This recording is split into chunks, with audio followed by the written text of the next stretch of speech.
Into map number 1, it is Northern Crossings, Hearttt in the red as the Armenians, and FreakinAndy as the Bengalis in the blue. Oh my God! Well, you were completely right. No Menstradamus anymore. How will we call this? That's them. Well, we'll create something. We'll get something wrong later, I'm sure. Okay.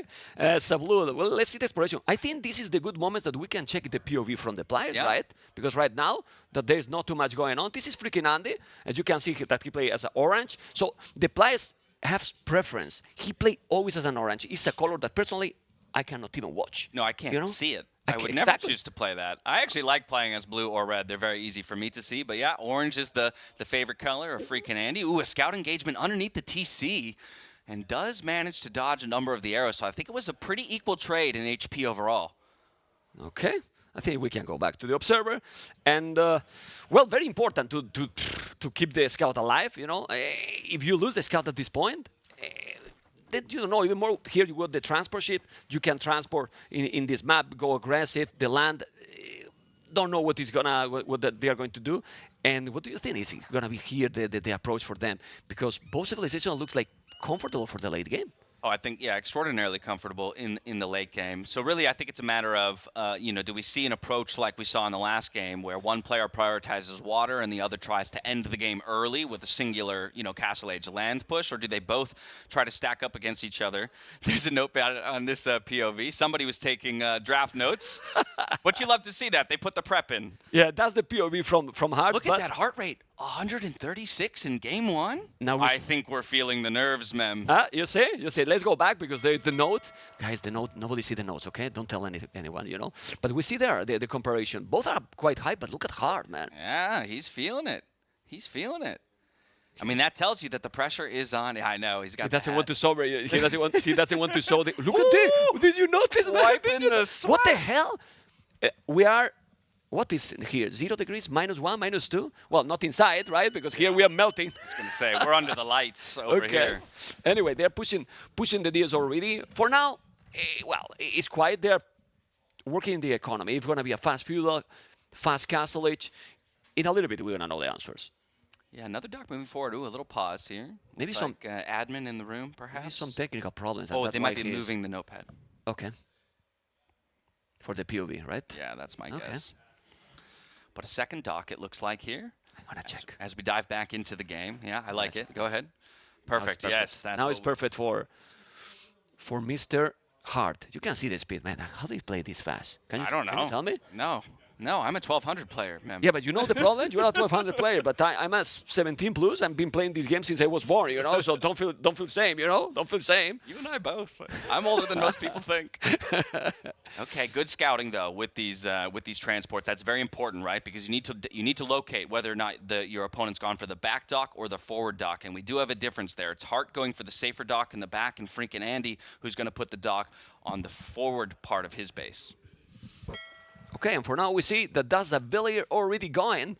I need to still get used to the observer. You know, it's the first game for me, guys, but we will get there. We got an amazing observer, Mr. Vodka, that is showing us how he's mining now to go FreakinAndy. So how about that? It's going to be Archer play with that villager. Maybe. Or no, he's going to make a dog there. Oh, he's going to make a dog there. Forward dog there. He's going to sneak there the galleys because I don't see the barrack yet. Yes, so I think call. he's going to be a dog there. At the back, yeah, you don't see here any barrack. It's going to be a dock, and then the fish is gone. Wow. The fish is amazing. Amazing move here by Andy that could take the fish right away. And if you get the water to Armenians, and a village he doesn't notice. That he has the loom? Vodka that he has the loom? No, yeah, Loom just finished. He has the loom, okay. Yeah, got a couple hits before Loom finished. I'm not He sure cannot kill it. Yeah, Scout needs to run. But now he needs to make sure he doesn't lead this Scout over. Yeah. Give him vision, right? Go away. Just don't come to that area. Don't come to that area. Yeah, he's doing already the fire galley.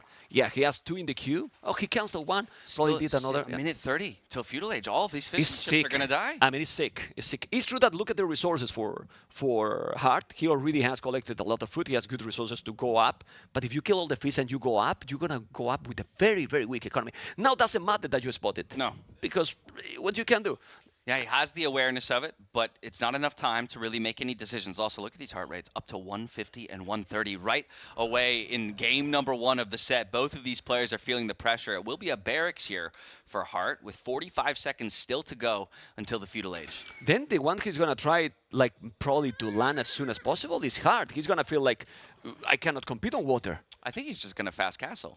Yeah. But he's preparing for probably a stable transition. That's why he's doing the barrack. Yes. But still, let's see. I mean, the fish is going to be gone. Oh, but you need to kill the fish. He's going to take it. He's going to take it. I mean, he's still not tapped, so it's still another 40 seconds to get a galley there.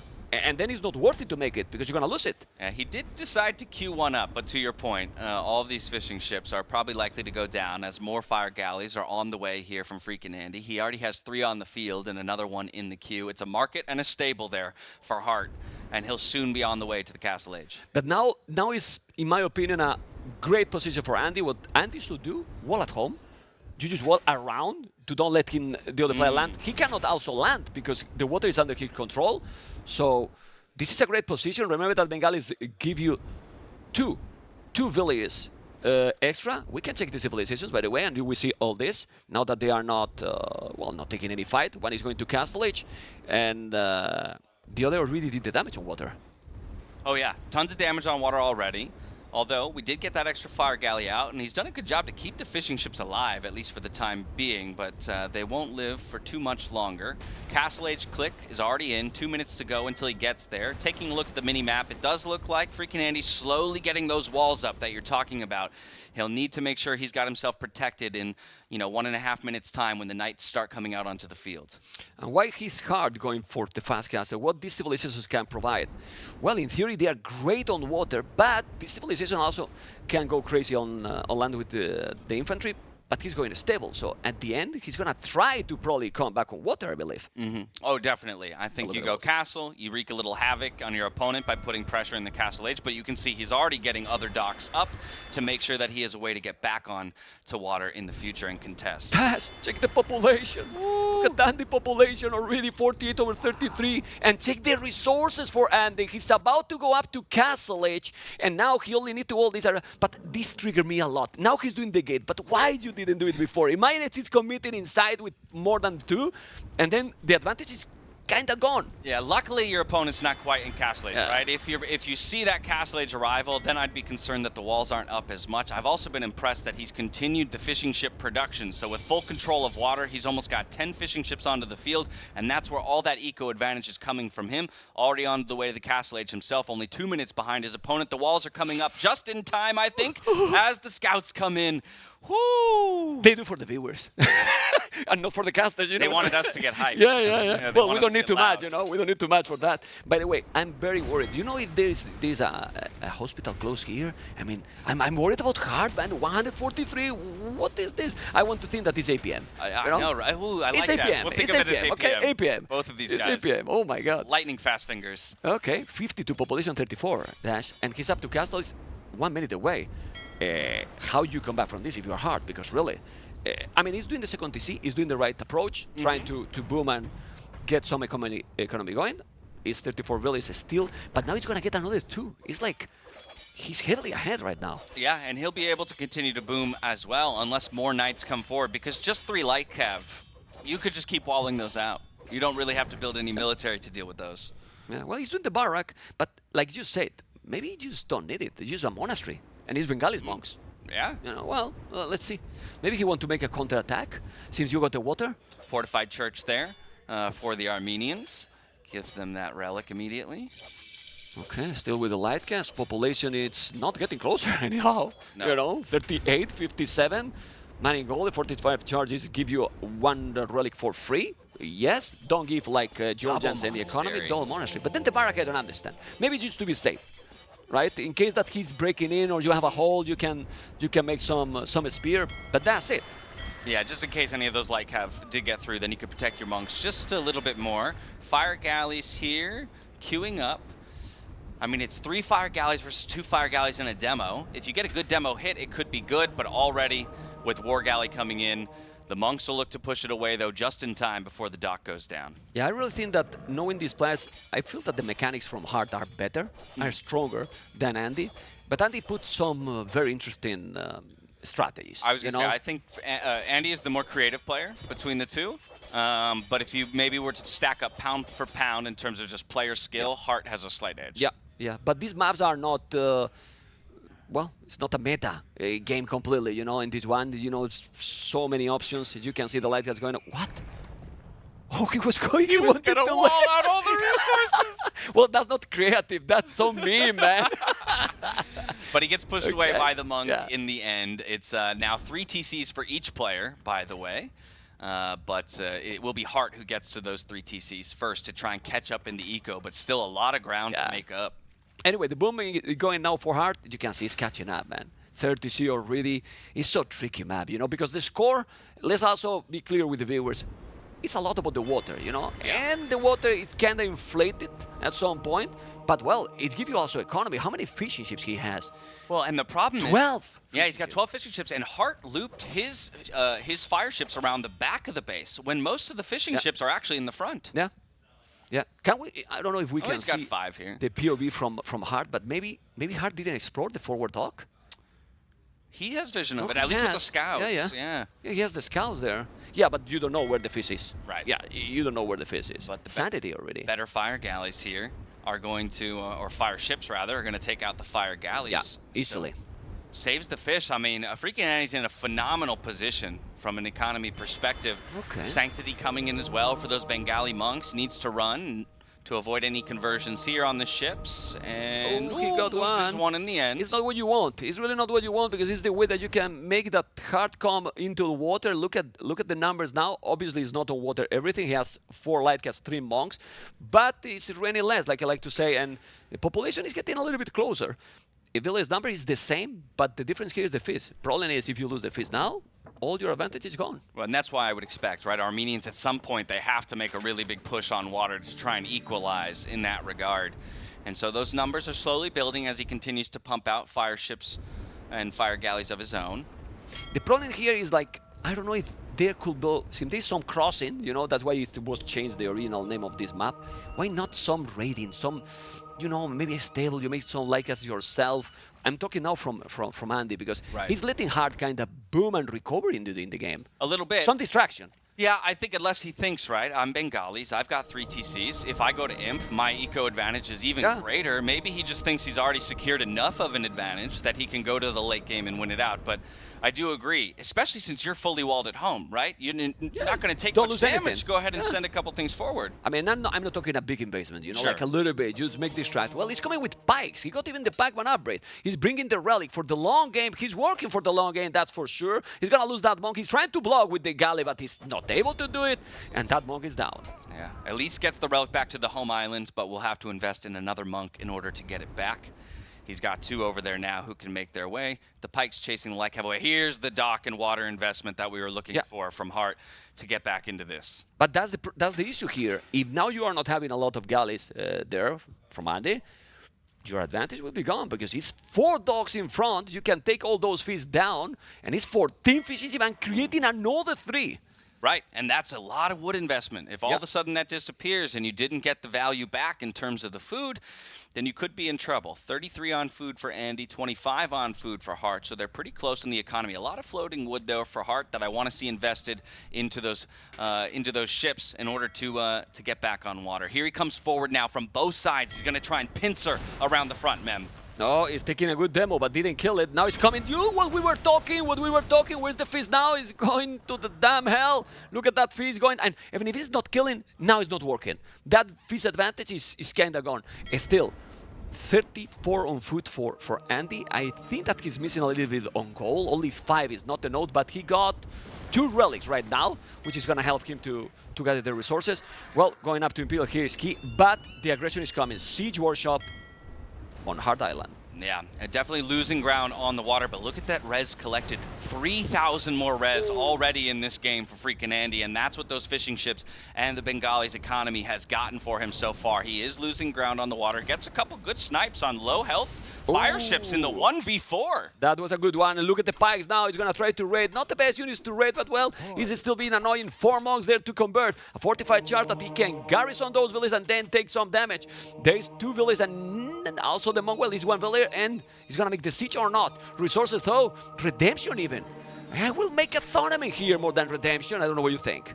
There's a lot of monks from red. Redemption is interesting. Do we even see Siege from red? I don't. I don't see siege. No? We have siege of our own, so maybe if your opponent has redemption, you can convert it back, but... kind of mind game in that situation, right?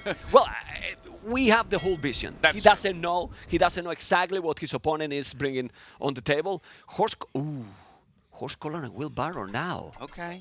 A little later than you'd like to. See. That's something. Andy's about to go up to Imperial, but military numbers or navy numbers here is going dramatically down. Is losing quite a lot, and these kind of maps without map control don't want to be in that position. Has to be careful. Yeah, from 17 fishing ships down to 10. Still has a few remaining. I think he just clicked imp. He had 1,000 food and it just disappeared. Yeah. So it might be behind one of those villagers that's currently queued. It's up. But in what you see? We need to find it. There is. you go. There you go. Imperial Age already on the way here for FreakinAndy. So he's given up a lot of ground in order to get that click up to the next stage, and he's going to have to utilize the advantage of the Imperial Age technologies to get ahead again. Castle, I'm impressed with the observer, man. I was telling, I will have Vodka's to communicate incredible. with you. Really, man? I'm not even messaging him directly, and my goodness, well, he's not too far, to be honest. Guys, he's so close. He's Say nice close things to us, right you know? there. Exactly. Yes, he's touching our hands. Okay, look, the heart rate's starting to come down. I feel like they're settling in a little bit. It's still high. Still high, but starting to come back down. More docks on the front here for FreakinAndy, so he does want to contest on water once again when he reaches the Imperial Age. Bodkin as well, and the next gold mining upgrade. Really good job on the upgrades for him. Where to do the castle, though, if you are now Hearttt? Because we see that he's on the way to Imperial. He doesn't know that his opponent is up yet. So, forward castle, defensive castle, go to the middle, because this is the point now. And population, look at this. It was looking that Andy, it was ahead for the whole game. I think because of that Siege Workshop. If that Siege Workshop wasn't there, maybe you come forward with it. But because of that, you just want to have at least one defensive position. Well, but Bengalis don't have bombard cannons. That Siege Workshop beats... Well, but you don't know. He doesn't know probably if he's gonna come from there, right? Oh, he changed. Oh. He switched into the dock, and now this is a very important castle from Andy. Going with that castle in the middle and taking all those resources. Who's having now the map control is the Austrian. Yeah, and now that's actually a very scary castle position for Hearttt, because trebuchets forward enough would be able to range it. They will be shooting uphill, but this is a great position for the player who's going to be in Imperial Age first. Yeah, and in a map like this that is very short distance, right, Dash, it feels so important. It looks like, it's not that much, 1 minute 30 seconds. I think it is. Oh, I think it's a massive difference, especially, again, when you consider that the resources are so healthy and the villager lead has been there for FreakinAndy the entire time in this game. Imperial Age comes in, the castle's not quite complete, and we have a big engagement on the water, but there are better numbers here for Hearttt. So he's going to force FreakinAndy back to the safety of his docks and the reinforcements, just buying time for that castle to get up. Chemistry on the way as well. Now Hearttt might need to think about retreating underneath that castle, back to the safety of his own docks, but he's going for the engagement even still. Fast fire ship in 10 seconds is gonna clean absolutely everything with that upgrade. Just what we're talking about, the timing and the momentum. You can see 30 seconds yet to Imperial, so he's gonna clean all, and with the trebuchet he might take all the docks. And if you do that, how are you gonna relocate now the docks at the back? Well, you can do it, but then it will need a lot of time. You'll need too much time, right? Bracer in as well means that all of these galleys are locked at the back near the coastlines. We already have a trebuchet out onto the field. It's gonna make quick work of those docks, those production buildings, or the castle. Imperial Age has just been reached though by Hearttt, so we're gonna look for what the answer is out of him. Is that trebuchet at some point reachable for that castle? Can we check the POV from Andy? Mr. Vodka, let's see the POV for Blue. And I think if he put forward, he can reach from Trebuchet. He From can. that area, he can kill the castle directly. You know, he's gonna defend that trap. He needs 3 Trebuchet and he get everything. I like this play, though. He's actually going to focus the docks first, right? Because he wants control of the water. He can go for that castle But anytime. look at the castle in his face. My goodness, look at the castle he's doing now with how many villages, I don't know. He's gonna be able to do that castle. Come on, Dash. I think he can, because as long as he brings the galleys over, there's nothing that could come and contest him on that castle. So even though it's only 6 villagers, I think he has enough to make sure it gets up. Now he just has to protect the Trebs. Demos try and get in, but they're getting sniped by the galleys, man. It's a great push here from FreakinAndy. It's an amazing one. Check out the population. We even forgot to say that with Bengalis, 346, he got 8 villages right away. That's why his population literally explode, Dash. Another castle position, now going to 3 castles here for FreakinAndy across the middle of the map. He's now turned his attention onto that first castle position here from Hearttt. Meme guy on point here today. The castle goes up for the Bengali player. We do see Hearttt trying to move around the right side of the map and gain himself a little bit of space, but he's just under pressure, taking punches from every direction. Oh my, well, honestly, I'd like to say this, but how can Hearttt come back from this? Look at even now, the pressure is gone. Lisa feeling I'm relaxing. I mean, I'm giving up. I'm going down, and now the excitement from Andy, not in his face, by the way, but It's true. They've gone opposite directions here, and I think that's, FreakinAndy. You want to get that first win, especially if you do believe that this will be the difference maker. Northern Crossing, I think, will be the difference maker in this set. The castle did go down. Yeah, but he's not taking any resources. Where's Hearttt getting resources, actually? If you think about that. He's got 12 on gold. Yeah. 18 on food, 12 on gold. Still, Andy didn't take the relic on his own base, which is a surprise if you have 3 relics. Guard tower. Yeah. I think that's our first guard tower upgrade of the tournament. And why not? If you feel like you just need a little bit more map control and want to constrict your opponent. He's doing on the left, I believe. I think he's doing the guard towers where the resources were. No? Okay, I thought he was going to make it there, because you can take all the resources, but Andy's not taking any risk. Now he could say, okay, I have the advantage, let's land as well. He's trying to kill everything. GG has been called, and this is, look at the APM for the players. I always like to check it, super fast for Hearttt, but Andy, with a very solid gameplay, he controlled the tempo of this game completely. I would say, a very solid gameplay, very solid game plan. Yeah. Right? Yeah. He had fantastic scouting from the beginning. He chose to bring his scout and his transport forward to make sure he knew where that dock was. And once he identified that it was at the back of his opponent's island, he goes and picks up a villager. That's amazing. Forward dock, really, really heads-up play by him. Rushes to the feudal age, punishes Hearttt for going for that fast castle approach. And he just takes that lead and he runs with it. Very phenomenal game out of FreakinAndy. Well, now I can tell about this because we are in the game and they have no access to our casting. He came to me a few minutes before start the series and told me, man, I'm very happy with my draft. Okay. He was very happy with his draft. When you say just that without giving any plan, it's like you got a clear plan prepared for the maps. Right. Yes, that's a good point, right? And so Bengalis made perfect sense there on Northern Crossings. We've already talked about where a number of his civs can go. Now, the important thing to remember is that when you lose a game in the best of 5, you get to choose which map you go to next. So very likely we're going to see either Arabia or Acropolis next for Hearttt. It's supposed that he's going to try to secure the maps that he feel more comfortable, right? You can pick whatever. You can pick even whole map from the opponent. Maybe you surprise him, but I don't think that he should do that. No, not here. I will go if I was him. Well, either Acropolis or Arabia, I think it's a safe pick. Yeah, they're very similar maps. I would probably go Arabia just because it is your most comfortable map, right? So even it up on 1 and 1. But it's also up to him. But it's also more known also for Andy. That's true. The other one is played as well, but a little bit less. It's true that Acropolis, I don't know, it probably is lower. So you might be right. Arabia here, it's I was confused for a moment with the image with acclivity, because it could be that more aggressive. But no, Acropolis is a little bit slower. You tend to wall also more, and they are far from each other. So let's see what is going to be the map. And as soon as we know civilizations, that can be. Well, if it's Acropolis, I feel like Slavs and Georgians are both very good on those open maps. Yeah. And playing in kind of cavalry situations. Of course, Malians are just such a diverse civ. You could play them anywhere, but more likely on one of the hybrid maps. I forgot how enjoyable it is to cast live on site. Isn't it nice? Yes, you know, and maps. I'm not a super fan. Now that nobody listen, I'm not a super fan from the water maps, but the previous game and talking here live, awesome. Yeah. Love it. It's just the Love energy it. of the event. Yeah, yeah, yeah. It's give you, you know, and got infected. Not only do And I love I don't need to get infected too much, you know. Not only do I love the casting in the live environment, but one of my favorite things is just once I'm done casting sets, go sit on the couch and listen And to talk the about different it, pro right? players Yeah, yeah. And to pick their brains, right? When you ask them about, okay, why this instead of this? And it's such a great learning experience, right? Except if it's doubt, you know. Except, well, I'm we gonna don't tell ask you. doubt questions. No, no, no. Yeah, Doubt. yeah. Why you pick gods in Rocky Forest? And then why not? Why not? I'm You going see, to pick. I don't ask doubt Goodness. questions because I know that Nilly will ask doubt all the questions. He'll say, why did you pick that? But he pick. And you know the thing?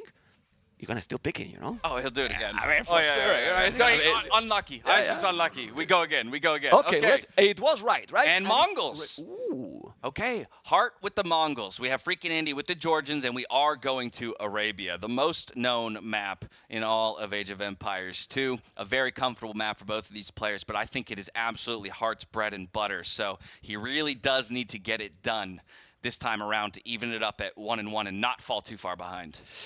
And about Mongols, what we were talking before, and in a map like this, I think it's fit perfectly fine Hearttt approach that he want to go probably very aggressive, but he really has to be aggressive because the longer the games go, and I can't believe that now I'm telling this when someone is playing against the Mongols in a late game, but this Monaspa, you have seen before in the previous series. Yeah, Mr. that Dash. was gross. I mean, yes, exactly, because typically you go, all right, Mongols, right, they have a strong early game and a strong late game. Usually it's that, it can be that middle of the game where they struggle. But Georgians as well have a very strong late game. As we see over there, it's that Monaspa unit that's very, very strong. Also, their cavalry, getting the regeneration is not something to be ignored on open maps. If both players play into scouts and you have equal numbers, you take an even trade, you run away for a little bit, regen, and now you win the next trade. Yeah. Well, let's see what is going to happen. I feel that this should be really favorite for Hearttt in this map. I agree. I really believe so. But let's see the maps. How are the maps for Andy? I think that the map for Andy is absolutely terrible. And I'm going to tell you why. I don't Three see forward wood lines? Exactly. Yeah. A single wood at the back, you know. How do you walk efficiently this one without getting early damage? What we are talking about the Mongols. Yeah, he has almost nothing at the back of his base. It's just that one stone. At the very least, the wood lines kind of protect the berries, right? And so maybe there's like a way that you just wall straight to the TC and make a very, very small map. But I agree, it's not so easy. It is a forward gold position here for Hearttt, so he'll have to defend that effectively. Yeah, well, but the woodlands for Hearttt, for example, are more like surrounding the TC. Right. He has three. He's missing one to have four, and he's completely arena almost approach. It's true that the gold one is unprotected. There's no wood there, so that's a small advantage for Andy. What I like from Andy map is that the goal is between the wood and the TC. That you can see very close. So if you all, like Vodka is selecting here, you can protect that main goal very well. Exactly. So Yeah, so it could just be a very oblong and small map over here for FreakinAndy for Hearttt. He's happy to have the back wood line and the back berries. Look at this, the early. And I don't think that Andy has explored this early aggression. 2 militias, a scout. My goodness, the barrack is the second building, 17 villages. He didn't find his opponent, but he's going very, very early with the army. Yeah, he was housed, so the third militia is slightly delayed, but he is going to get it out eventually and send it forward, making it about the halfway point of the map. He'll get there just about the time that this barrack is going Oh, but he's to going to finish. the left. Oh, he's going to the left. It's happened all the time. It literally happened all the time. He's going to the left. Imagine if he go there. Oh, now he's coming, but the barrack is done. Barrack And now is he see done. it. Let's see. And the quick wall by Andy. Now we know what he put in the statistics, right? In the stats. Yeah, the timing of Okay. that gate and the vision means now he won't be surprised, and he's going to quickly move over and get a couple palisade walls down around that gold. And now it'll be very hard to find any damage with those militia. Yeah, and he invested also in men at arms. So the question here is, he's going to make what he probably thought. He's still doing the stable. And that scout, ooh, okay. But here's the thing, FreakinAndy, less health on the scouts now. He's going to slowly regen. Eventually, he'll have more health. Okay. Let's see, because he's going to recover. He's going to wall in time. Efficient walls. Very good one. He's not walling a lot. He's not being greedy. So I think this is the way to go. Ooh, he invested in the man-at-arms, too. I feel like once you see those walls and you get scouted, maybe you just leave them on militia and you don't invest into the man-at-arms.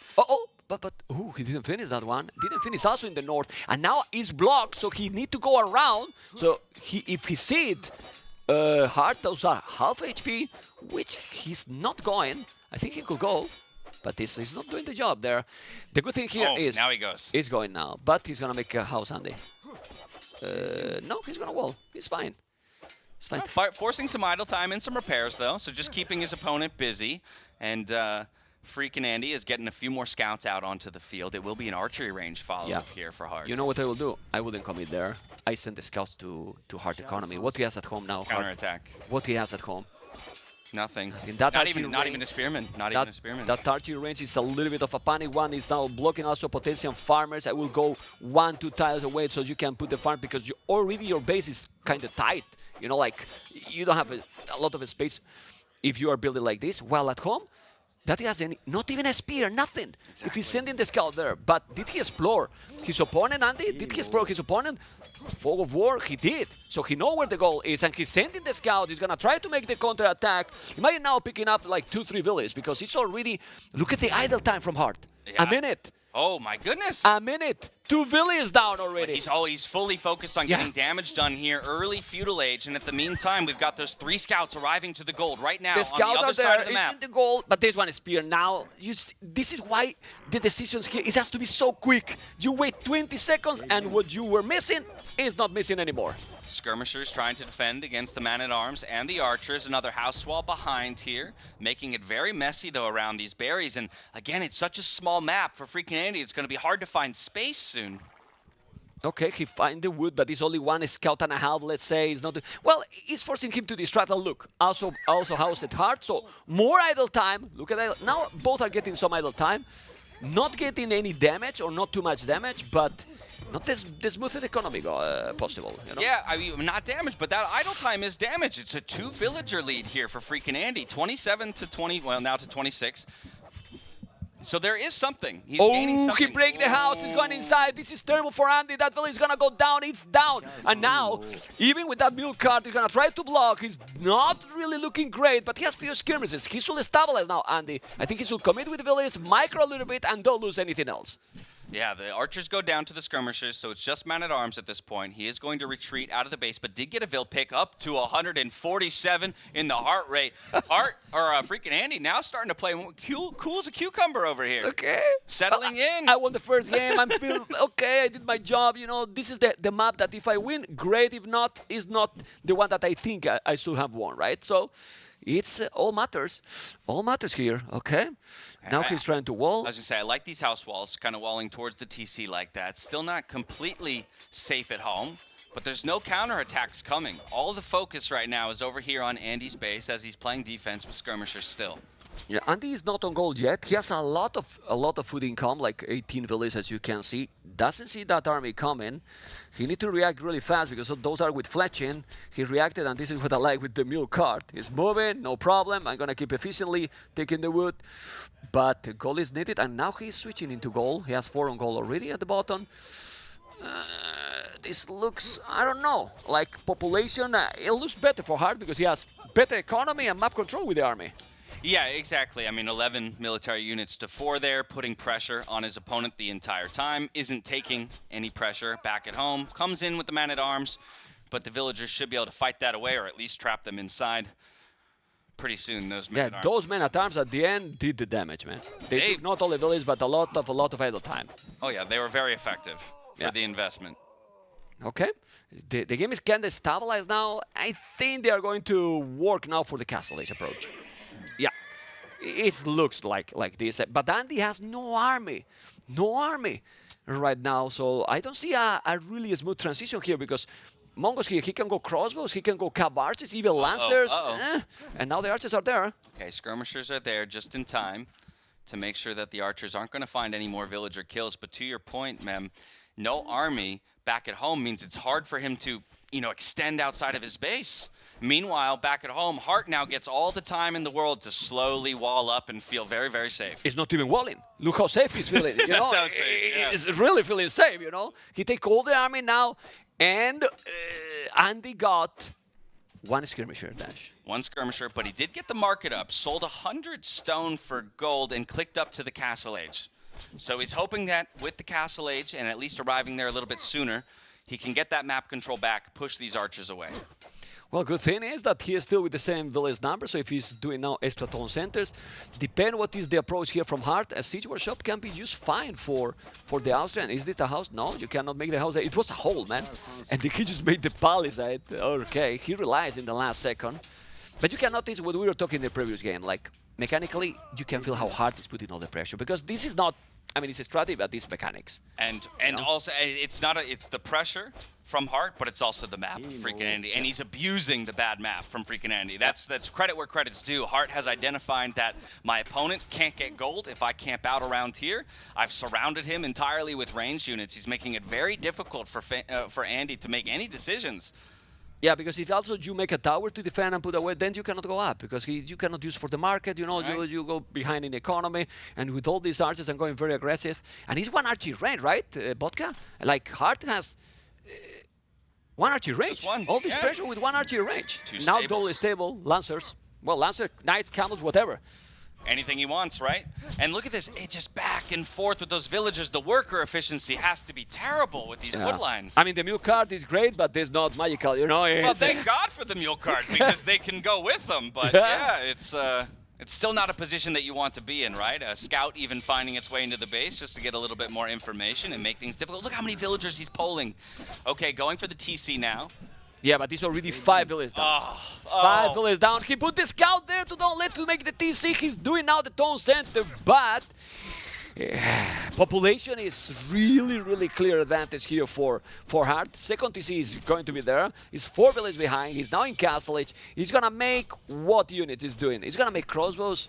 2 Lancers. He's doing the Lancers. 2 Lancers. I love it. He's already got such a big advantage, right? 4 villagers ahead in reaching the Castle Age. Yes, it is now 2 TCs for FreakinAndy, so he could possibly catch up in that eco. We have a monastery coming down at home, finally finished the walls around the one side of the base. But Hearttt feeling very safe and continues to hold the map pressure. I'm trying to think a way that he can do something here, Andy. And the only way is that he's putting so many villages on goal, as you can see. I'm going to try to make monasteries, I believe. Yeah. You have to go monks. And a couple knights of his own, right? Yeah. Maybe for raiding, but at home you need the knights. The monks, sorry. He need the monks. The lances are already inside. He doesn't even have the building yet. I don't know what he can do, really. It looks too hard. It's true that now that it's also give you economy bonus and a little bit of protection, but except that he's raid now great with a couple of knights. 2 on food. 0 food in the bank. Yeah. He can't even make knights if he wanted to. Well, that's why he's doing the market abuse. You know, a lot of on goal will buy resources at some point. We can check in the stream. He's taking a villager there, but not much more. You see, he's buying the food. He's using the market. It's the only way for now. The thing is, he keep on 40 villages. Same village like his opponent, which is crazy, you know, at this point. That is impressive, but look how many farms he's not being able to use, right? And again, so it is full gold economy at the moment, and it's going to be full market abuse. At this point, Hearttt feels like he's maybe done enough damage, has enough map control that he can now go for a second TC as well and make sure he doesn't get too behind in the villager production. But a much healthier economy here for Hearttt, much better units overall for Hearttt when it comes to those Lancers now out onto the field. A great raiding unit, fantastic for picking off skirmishers as well. He's ahead in village, man. Explain me that. I've been casting this game for 10 years, and now he's ahead in village with that economy. That's impressive. Mean, seriously. Remove the market! Remove the market! And I love Andy, you know, but remove the market! Anyway. Then Doubt doesn't have a pro career anymore. Oh, they're going to think that we're Doubt haters? I love Doubt. You know, I love Doubt. But then you can't take the market. That's true. Okay. That's true. The market stay. And look at that. 3rd TC as well for Andy. I'm amazed that he's able to get onto a 3rd With TC. one farmer! With one farmer, man! One farmer, seriously! Okay, 26 on wood, 13 on gold, 3 farmers, amazing balanced economy. Okay. I just don't know if you can boom your way out of this, you know? I like the effort, but I don't know if it's going to be enough. Okay. Well, if he keep these numbers in village and then start to make the farms, be careful, man. Be really careful, because right now, Hearttt still have a lot of farming, but is he attacking? Now he's slowed down. Yeah. Surprisingly.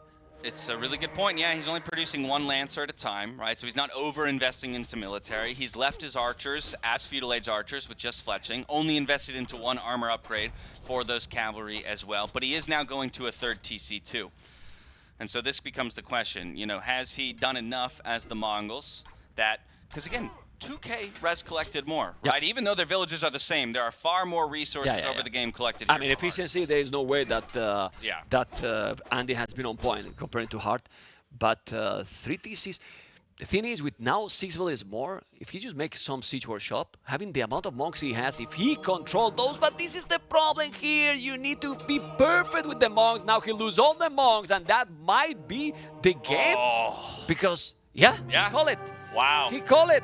He feel that I cannot do anything anymore.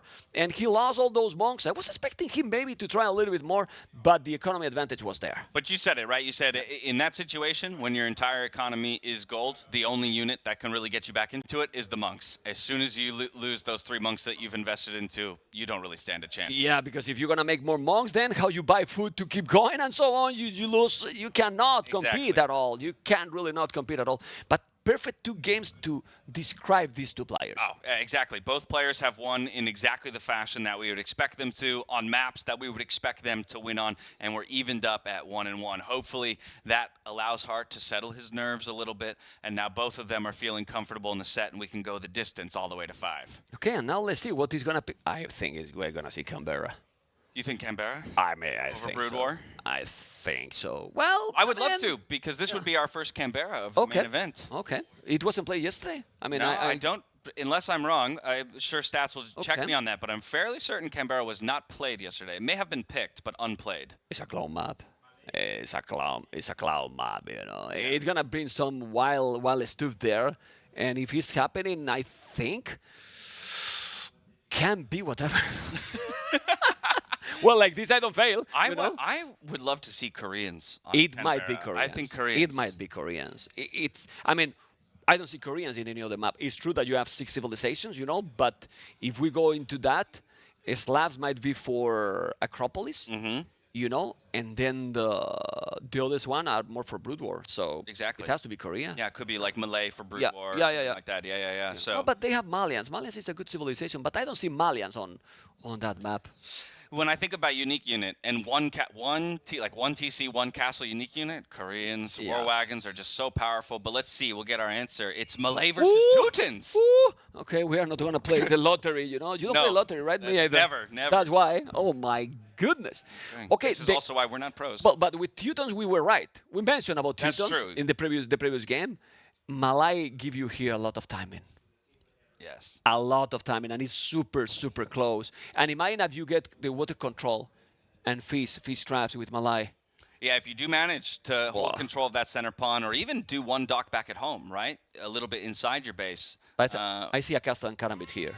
I'm talking too early, you know, but I see a castle drop here and Karambit here, you know. I mean, because if you're going to face Teutons and he try to go wild 1 TC, how to counter that? Because you don't want to go monks against Teutons or anything related, you know. Dear God, no.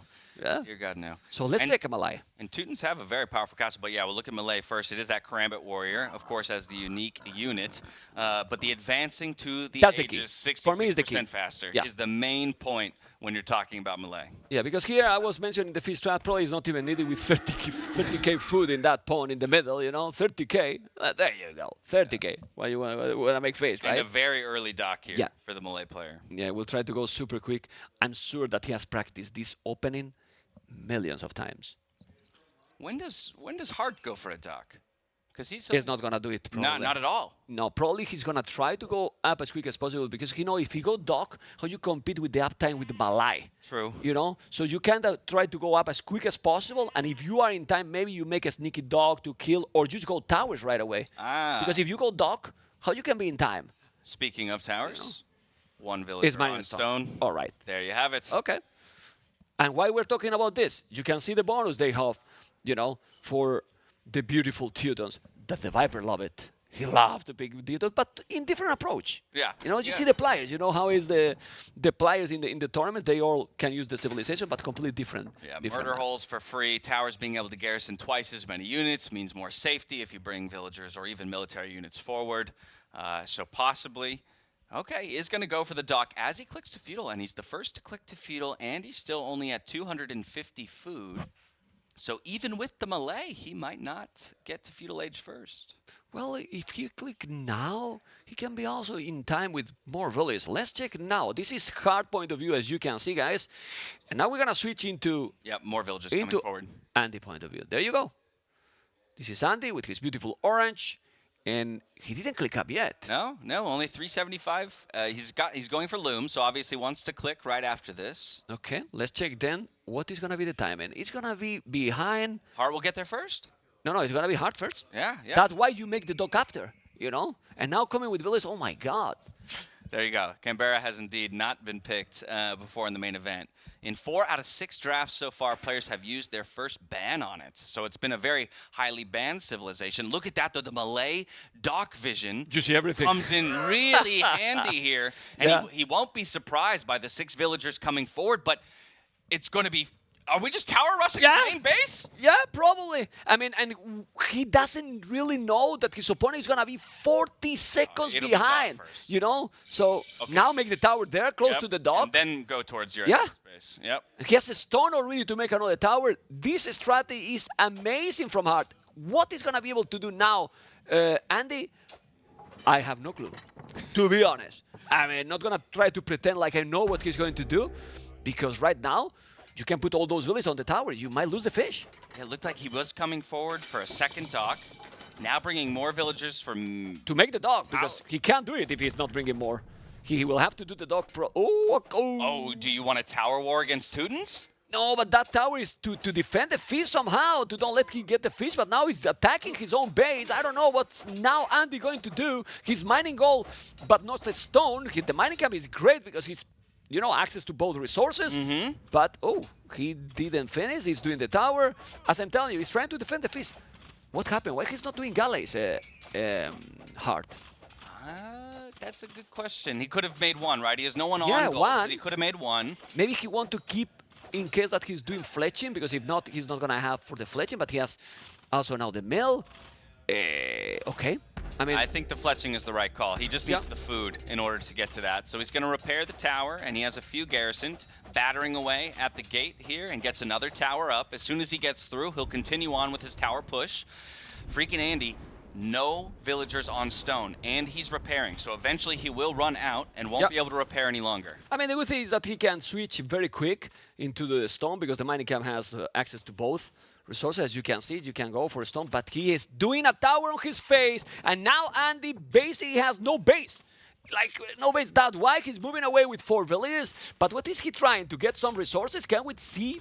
Oh, he's going to try to take the tower? No way. He's going to try to take the tower from behind. No way. We'll try to take this tower. Yeah, he can see everything. He knows that there's not so many villages there. And they're not in range of each other. Okay, and now he's walling down. He's walling him in. He's walling him in so he can come with the other. And now that tower is going to be in danger. He's going to take it down eventually. He's going to take the galley with the tower as well.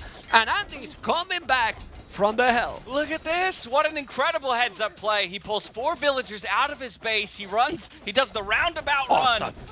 And he gets the melee damage in on the towers. And without fletching, these towers can't defend themselves. And look at now those villages. He cannot put there. He's going to take both towers. And now Malay keep the water under control. Incredible. What the hell? Incredible out of Andy to do this. But that tower is not down yet. And now he's walling. He's trying to defend those because... Ooh, and some demo here can happen. One galley, that has resources. You know, he's doing fire galleys, Andy. And now he's going to make more gates there on his face. Look at the gates. Look what this is. Age of gates. And now he's trapping those villains in. Oh, my goodness. Andy did a great move here, Mr. Dash. The plan has backfired here for Hearttt.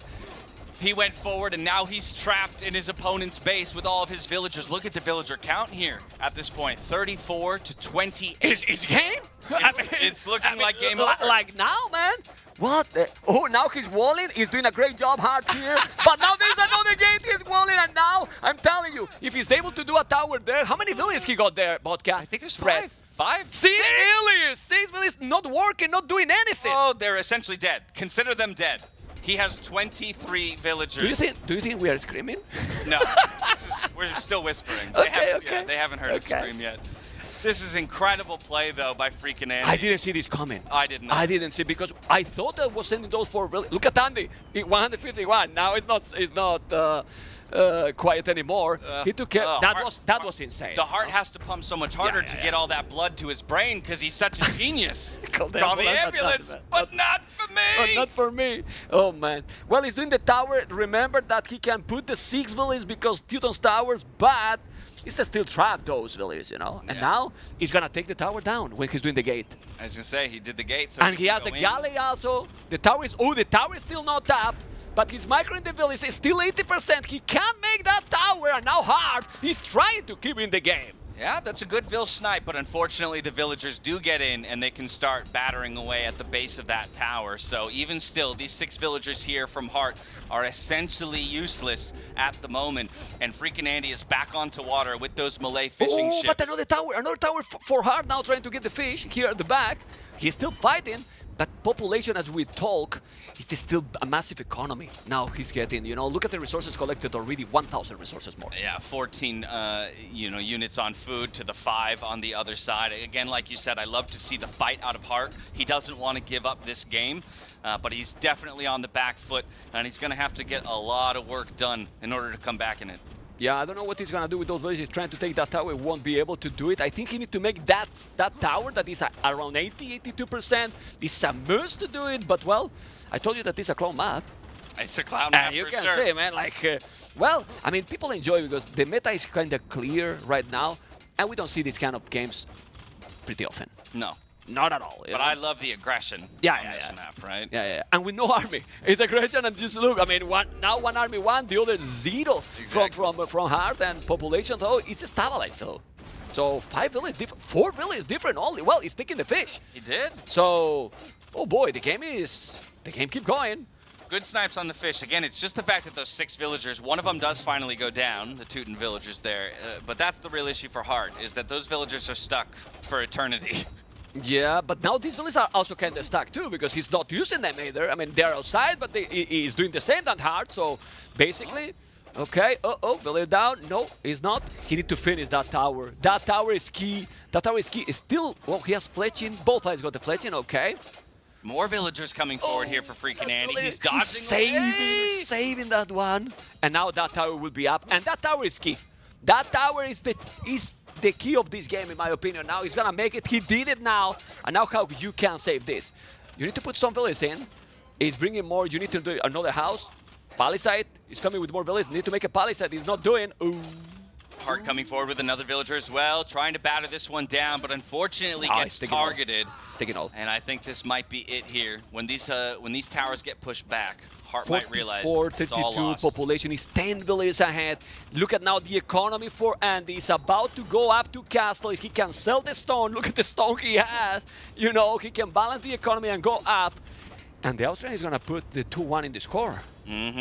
This is crazy because yesterday Hearttt was 2-2 against the Viper. And now he can maybe, not yet of course, but it can be 2-1 against FreakinAndy. The level is insane. All of these players here, I mean, obviously so deserving of being here. And again, each of them proving why they can be considered one of the top 10 players in the world. But FreakinAndy, when we thought Hearttt had the answer to take him down. He's hungry. We need to see that face from Andy. He's hungry, man. Yeah. I mean, I see here at the street. I go to the away, you know, as far as possible. Okay. He's got his game face on. Yeah. Got his game face on, to say the least. Hearttt still never one to say die, is going to continue to fight on. But there's the Castle Age click for the Malay player, and it'll be in 1 minute and 30 seconds. Hearttt is nowhere near the Castle Age himself. He give up? He give up when he reached Castle Age? I think so, right? Yeah, me too. Me too. Well, ladies and gentlemen. He has 800 stone, too. As soon as you see the castle start to drop, you GG. Yeah.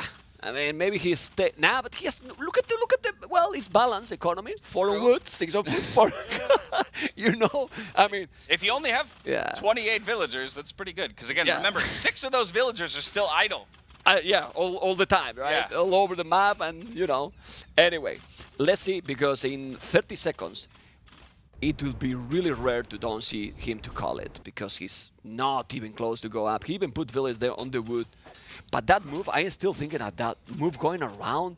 That was crazy, man. That was seriously. fantastic heads-up play from FreakinAndy. Here come all the villagers forward here, right as he's about to hit the castle age. Should drop that castle in a GG position.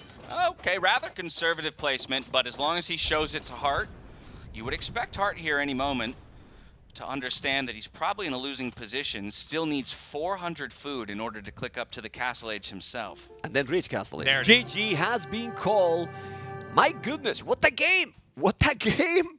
We wanted to see this map, and we have good reasons, with arguments now to see for this map, right? I mean, incredible that Andy ended up winning it, because this was one of the maps that we said he should be favored on.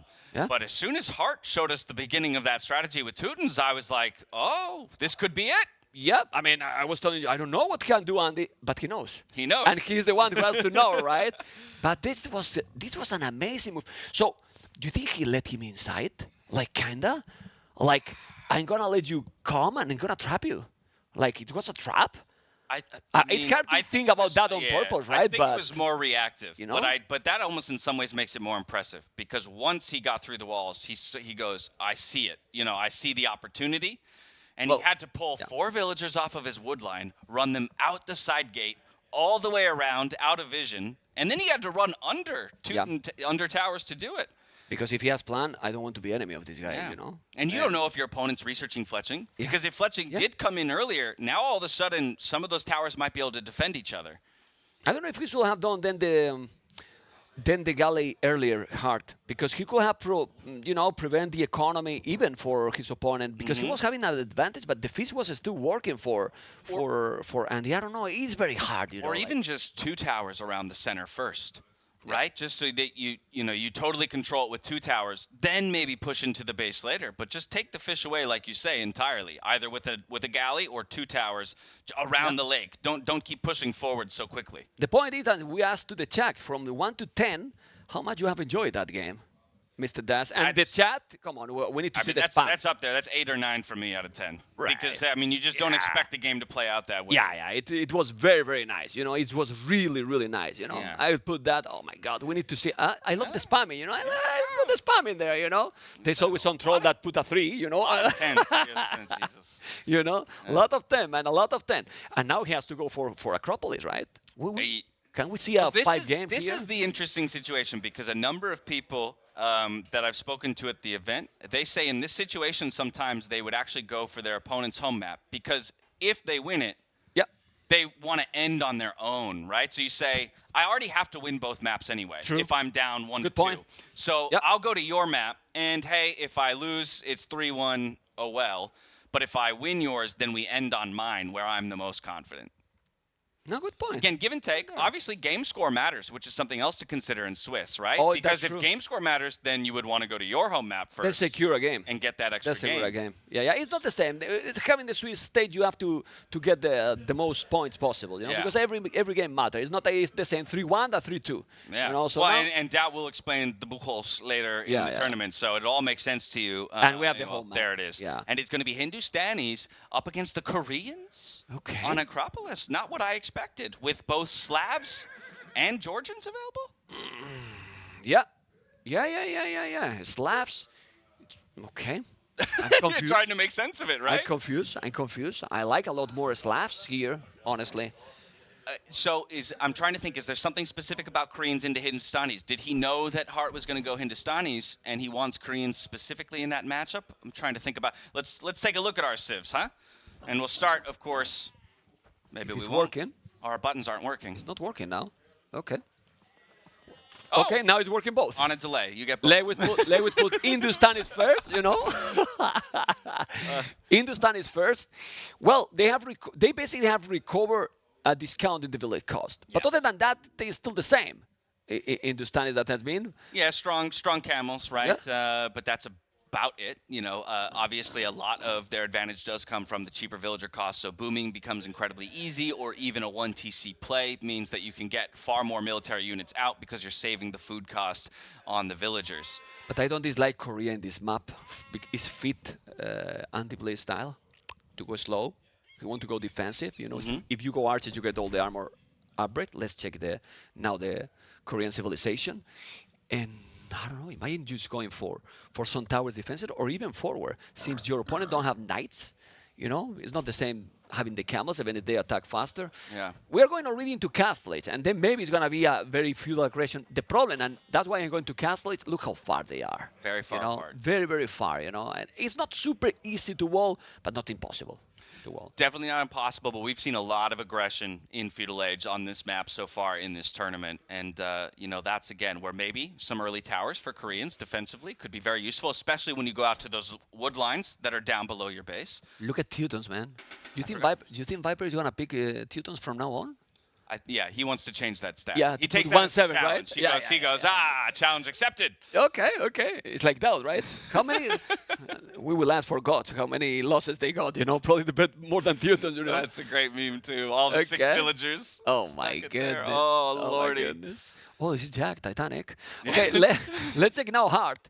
Hearttt point of view. Can we have the POV from Hearttt? It's not what? Okay, now it's here.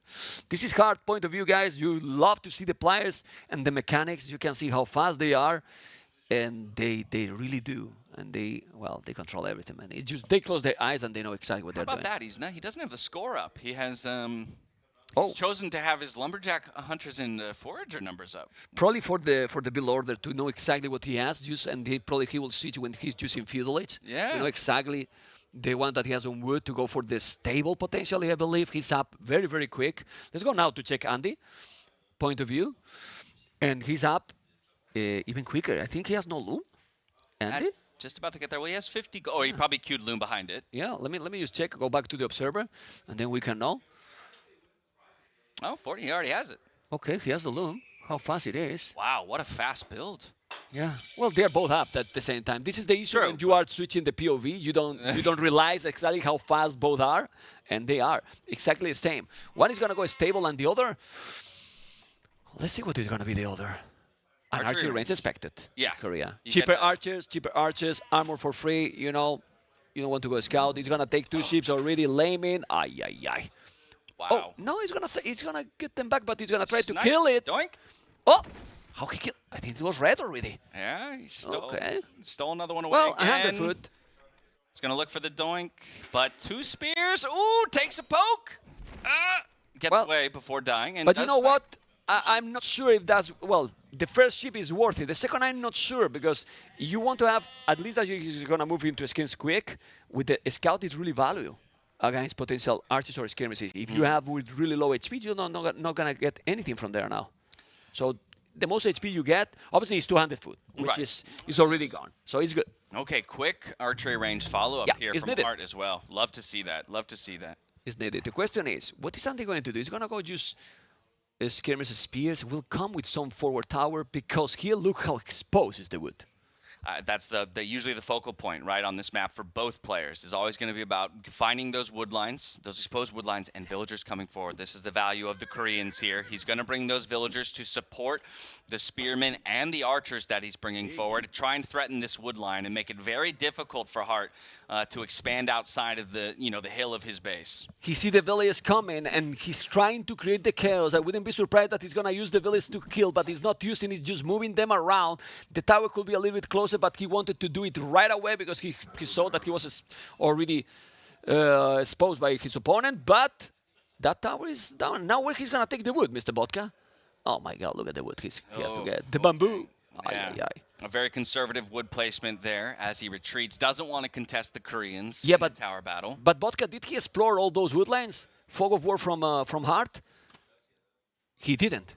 He didn't explore anything. I mean, he can do it, but he didn't. And now let's see the counter attack. Okay. He's coming, trying to disturb. Is he going to? Ooh, the scouts are coming. He has 1 spear. He's only 2 villagers there.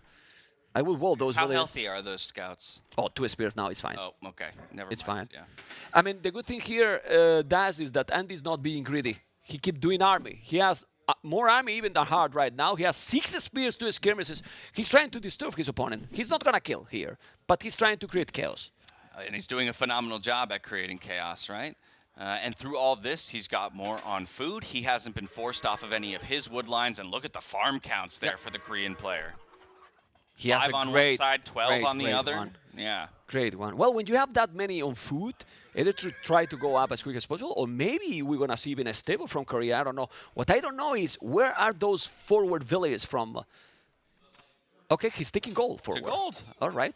I like Wanted that. to see that. And now look, he has the scout, and the value for that scout against Skims is massive because he keeps him away from his base. That's Yeah, awesome. without a doubt. And the spears back at home will make sure that the scouts find no damage. Picking off these skirms one by one. They do trade out with a spear at the very least. And now with the spear of his own, the scout's going to have trouble getting any more damage in on those skirmishers. So Yeah. nice trading by both players here in the early feudal age military. I think this is a better trade now for Ant because with so little army, he keep him completely at home, and to just put him back, he's creating even more units right now. Let's see. He's not mining a stone. I think at this point, when you have these 4 villages so exposed, 2 villages on a stone, it wouldn't make too much damage here for Andy. Seems he's also floating a lot of wood. And then you make a defensive tower there, because if not, those villages are going to be gone. Yeah, needs to be careful now. Obviously, skirmishers aren't that scary for villagers, but eventually, over time, we'll whittle them down. And now he's bringing the 4 scouts around as well. So Andy, he's going to turn tail and run. Well, you can go to the tower. I think he will go to the tower, delete a little bit that palisade, and if it's needed, you will garrison those. That skirmish is going to be down. Population now is the same. Hearttt catch up in numbers, doing a great job. The KD 5-4. The game is extremely close. And remember that if Andy is winning, he will get the first series for a player that he's doing a debut in an offline event. You know, so this game is so important for both. 16 farms now here for our Korean player. Getting forced off of his own wood line, though. He retreats with those 2 villagers because he doesn't want to lose anything. But look at Hearttt. Also got his way up to about 15, 16 farm numbers as well. So catching up in the food count. Yeah, let's see what Andy is going to do, because right now he still have a lot of spears, but Mediterranean is doing the fletching now. Andy still not on goal. The scouts are looking for a hill advantage here. And they will find it against this spear. Yeah. They take that fight. They win it. Still scouts alive, but very low health. I don't know who really has the advantage here, honestly. I mean, it seems so close. Obviously, you need gold, and he's not mining gold yet. Wheelbarrow is great for both at the same time with this 20 farmers they have. It's fantastic.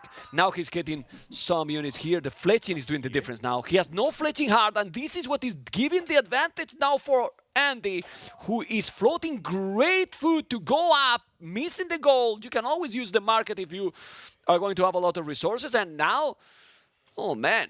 It is looking good. It is a very even game, but I give a slight edge to Andy because he just got onto those farms earlier, right? Exactly. Yeah, we had 5 to 12 at one point. And while they have equal farm numbers now, up to 24 on food, soon to be to that Castle Age resources, is getting a few of his units cleaned up though here, because Hearttt produced a ton of scouts, and we'll be able to deal with those skirmishers as they try and get back to the safety of that tower. Yeah, but that's the point, right? How many scouts he has done Hearttt? He need to do more damage than that, in my opinion, because Andy, it's about to click up to Castle. He has now a lot of villages on goal, and he's on the way to Castle Age, Mr. Dash. What's going on? 3 population difference only.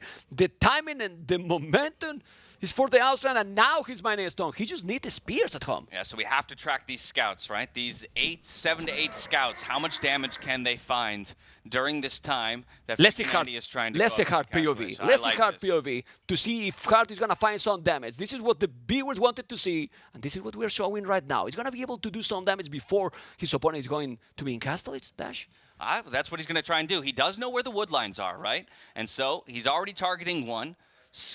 But oh, look at that. He moved it. And he had already pre-moved all the villagers. He's doing the tower, but now he has to be careful. Let's see how many villages he's going to be able to take. There's one spear. He's going to be fine. He's sending all the spears, and the Austrian is still okay. Yeah, fantastically done. He pulled all those villagers back from the wood line, uses them to create a tower on the stone. It gets the spears there just in time. The scouts are still trying to find some damage, but ultimately loses 3 of his scouts. Stone walls. Stone walls. He's in stone walls. I mean, well, you don't be greedy. You feel that you can be safe. You do whatever you have to do to win the game, right? But Hearttt managed to now click up. Well, he's 1 minute and 30 seconds up, and military numbers is similar. And the Koreans is mining 8 villages on stone. Those towers are going to be guard towers. The spears are there. Small advantage, I would say, here for Andy. Don't know what you think. Though, no horse collar. He's doing now. Good point on the no horse collar. But yeah, I do think a small advantage for sure. I think the question is, what all can he get done in the Castle Age, right? Because the military units that he has is essentially spearmen, which is not a very threatening Castle Age army.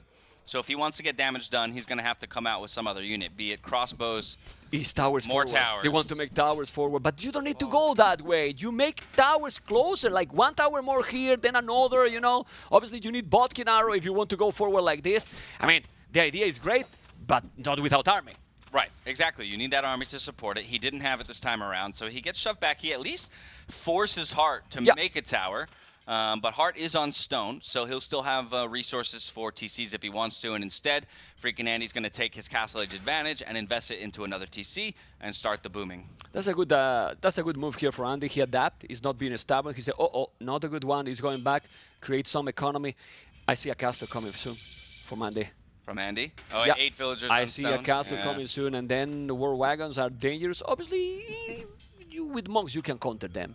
Potentially so. Well, will he spot that TC with these spears? Well, let's see. Ooh, okay. Oh, I didn't know if they chased the scouts. He may have seen it. He went away. Right now, he still have this tower here, and he's gonna be there for a long time. Botkin arrow already. 51 population for both. We wanted a close series, and I think this is pretty close. Oh, they've delivered every step of the way so far. Market back at home here for Hearttt. FreakinAndy already has one, but each of them will be lucky to have that to balance their eco when they need it. Scouts still looking for damage on the wood line, but because the TC is up and the quick walls come through, they're not going to find it. Maybe gets the snipe on this villager coming down the hill. Yeah, well, one villager down. But Andy also react good now because he was doing elite skirmisher. He realized that he has 2. He canceled it. You don't need elite skirmishers at all. He's doing a castle. You know how I call these kind of castles? How? Chicken. Chicken castle? It's a chicken castle, man. Castle. It's a little bit... it is on a hill, at the very least. Yeah, and he's protecting... well, we will see what he's protecting, but now he's going to make the wall here. You got to be careful. Oh, he's kind of trapping setting those. Up a trap. Not going to work. Okay, the mobility matters a lot. But it's creating a lot of, you know... Yeah, this is good for Hearttt. You know, it's creating a lot of chaos on Andy's economy. He's even pick up like 2-3 villages, you know? Yeah, and buying time with very low health units, right? Those are units that are best used in the way that he's using them right now. Another TC here for FreakinAndy, extending forward a little bit. We just saw a castle placement as well for Hearttt to protect that forward TC of his. I mean, well, I don't like that castle either because that TC, he can now make siege workshop or put a tower and that TC is not protected. You know why I don't like the castle from Hearttt?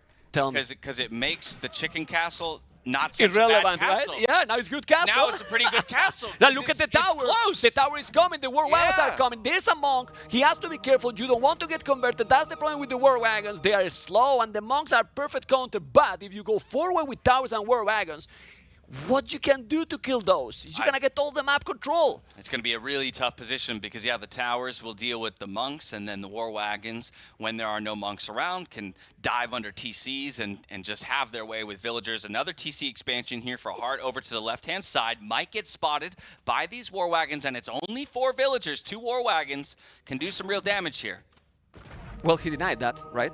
Okay. Denied it for a moment. The 2 monks come over, though, and will force the war wagons away. But the skirmishers now... If he killed with the skirms, it's huge value. Now he's going to... Oh, he's healing with the other monk! Yeah, but now he's going to kill with the wagons, right? Oh. Let's go. Ooh, he took both, and now he can make that TC. The TC will go up. Yeah. But he does lose both monks and a villager in order to make it happen, and the war wagon mass continues. Ghoulems at the moment is the play, along with skirmishers here for Hearttt. Is the monks we can hit. Look how tanky they are. And they are +2 armor for free dash. That's so gross. As well, so my goodness. Oh, this is the angry phase. That's the angry take a note. Okay. Yeah. Oh, he's losing all these villages here. And he didn't lose because of the tower. You know, just look at, there was 4 villages, it's only 2 left. Mm-hmm. Well, and he lost 7 villages. So good finds, but still has a 4 villager lead here for FreakinAndy, and small military lead as well in the numbers. He's going to get some outposts out. Love to see players using outposts more and more these days to make sure that they're aware of what their opponent's movements are. University, ooh, ballistic for the war wagons?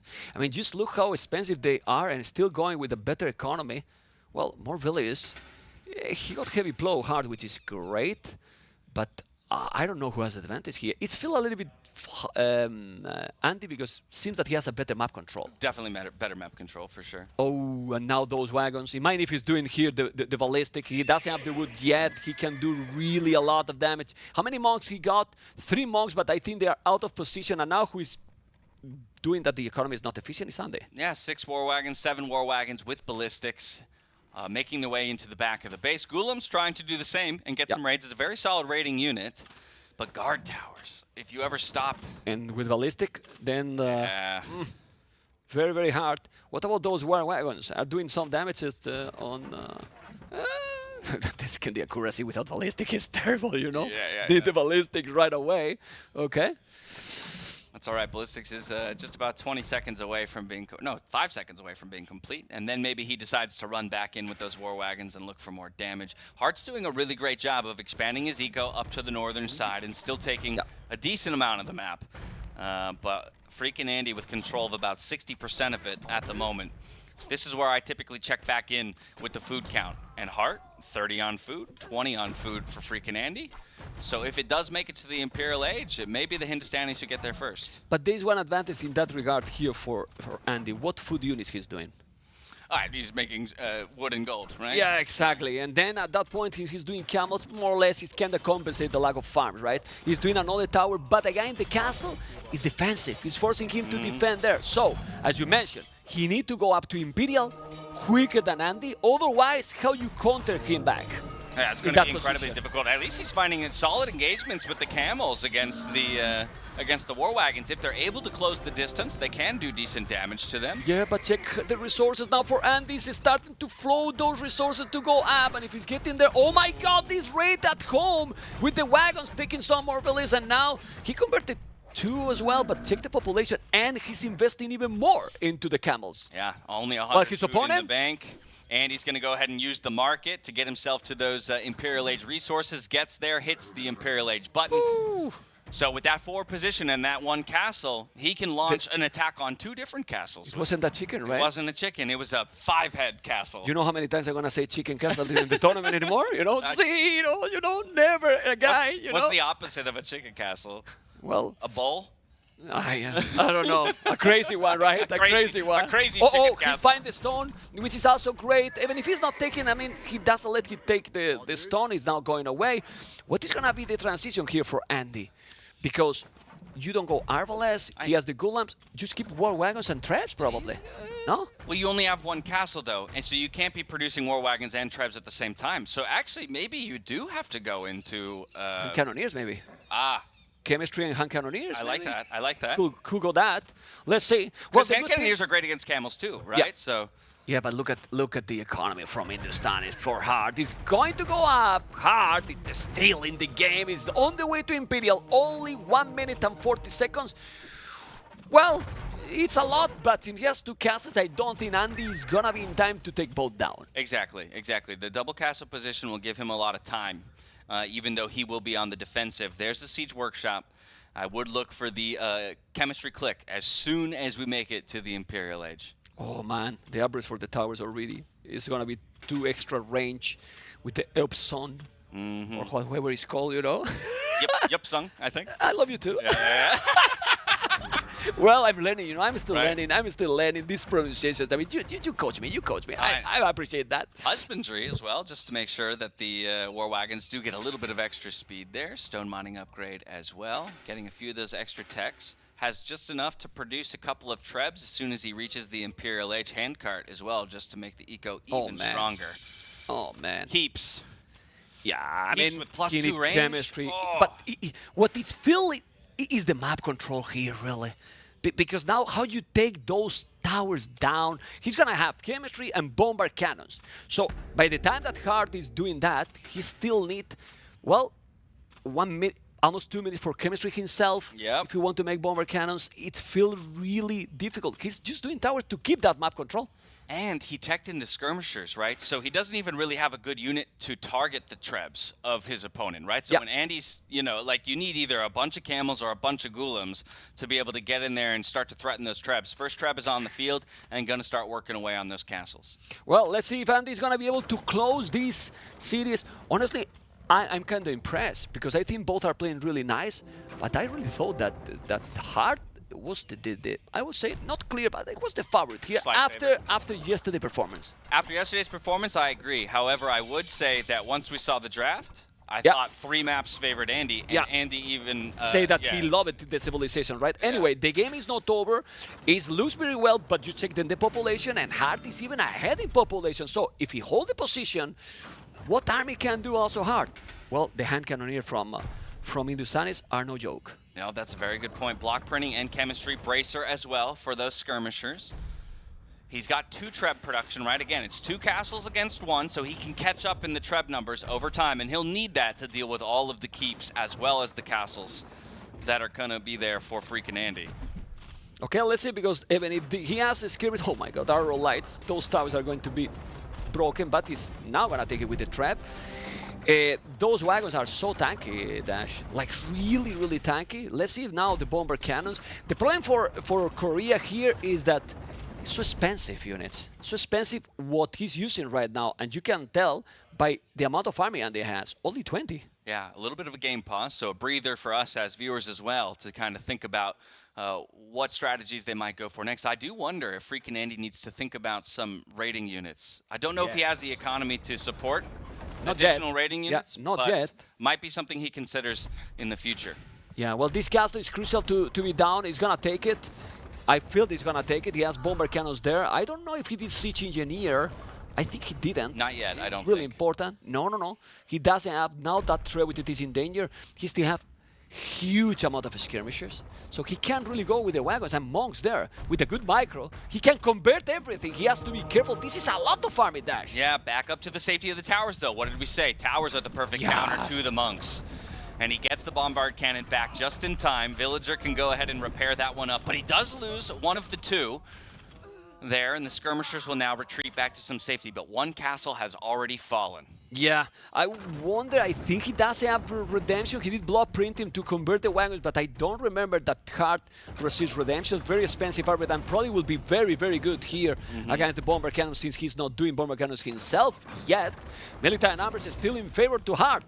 But the army looks stronger for Andy. I don't know. What do you think? Bosa, masonry, heavy All plow. the So upgrades, Andy's now preparing for maybe a very long game. Redemption. Redemption. Okay. Handcart.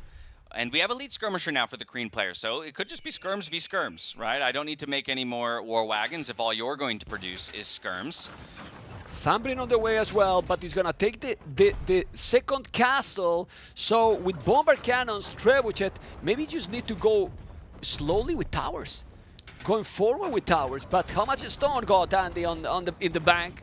Not too many, not too many, not too enough, many. and no villagers on stone. Another snipe onto the bombard cannons there with the the skirmishers. Yeah, doing a really good job at that. The war wagons are not in a position to take any fights, and the villagers are trying desperately to repair those trebuchets up. It's a trebuchet battle, but this castle just might go down in another volley here from the 3 trebuchets. That will be the final castle position lost here for Hearttt. Castle is down. Now let's see those skirmishes. I don't know if we still see Onagas because also he has redemption. So no, he's just going with the towers. He need to put more towers. He might buy. He has 2,000 stone, Andy, so he can buy. Sorry, 2,000 gold, so he can buy a stone. And those are still only skirmishes. Now finally bomber cannon.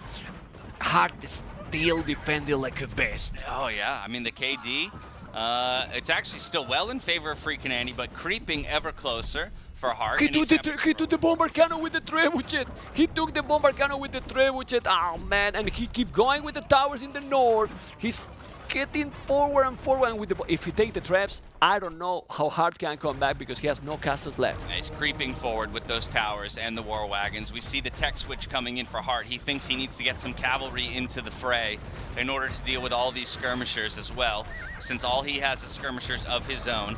The monks are trying to rotate over and get some conversions as well, but it's only going to be conversions onto skirmishers at the very least. The war wagons are now putting damage onto the economy and raiding over to the left-hand side. No castles to defend at all. It looks like FreakinAndy may have found his moment to push to victory. Yeah, look at the population now, and the military number Daz is getting closer, 32-30. The trebuchet is still alive, but for how long? He's gonna lose that one. He's gonna lose. He lost it only to trebuchet. another tower, but that tower is down, it's still raiding, and the population is exploding from the Austrian, ladies and gentlemen, and is getting really, really close.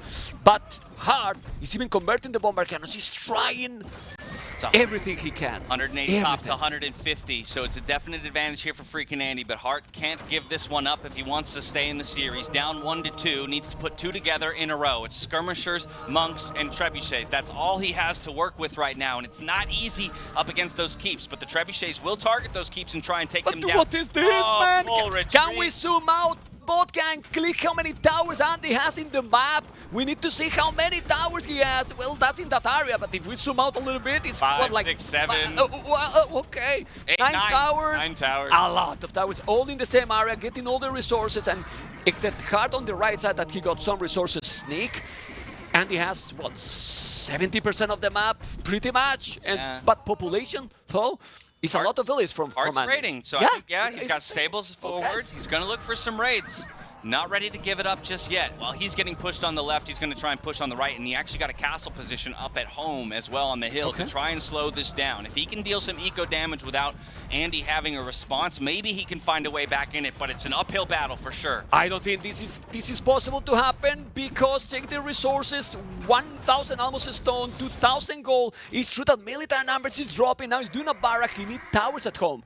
He needs towers at home. With the stone he has, few towers at home, he will be fine. But in front, he's still gonna be able to take it. Ooh, Andy is dropping his army dramatically fast, so he's gonna be able, but the towers are happening. With the towers, you are fine. Only 15 military on the field, though, like you just said, Mem. So he's gonna have to get more units out there while he's trying to deal with the raids at home. I think the towers is the good call. Yes, halberdiers are fantastic, but you're gonna have to spend time chasing those light cav around, going forward to steal the farms. He's still in the front because he can. Population is dropping and dropping. Hearttt 134. Andy is still with a very healthy 170. The skirmishers trying to kill more and more bomber cannons. But what he's going away is not for the skirmishers, it's for the monks right now. So I don't see how Hearttt can come back now. Yeah, great one, great one. And you can feel it. You can feel it that Andy is feeling that he's getting the series with 166 population, 118. GG! Cole! 3-1 for